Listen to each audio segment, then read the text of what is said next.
Ағайын, аукционда адам жоқ, қараңыздаршы. Аукционда.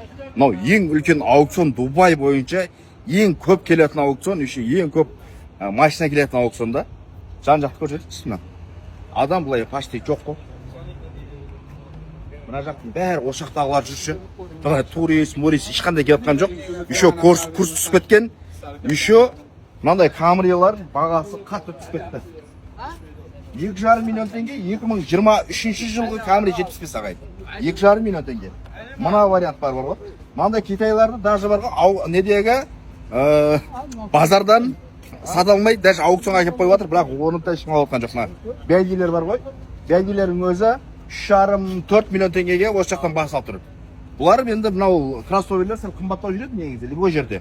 Но мынау 2023 Камрилардың өзі өтпей жатыр ағайын. Срочно бұрын қойып үлгеріңіздер, арзанға машина алып үлгеріп қалыңыздар. Бұндай шанс келе бермейді. Так что кімге машина қызық болатын болса 50 мың теңге жібересіздер, қатыса бересіздер. Бұндай варианттарды жіберіп алмау керек қой, арзанға. Аяқтарынан Сарентолар, новый Сарентолар бар ғой. Солардың өзі өтпей тұр, 3,5 миллион теңгеден басталып.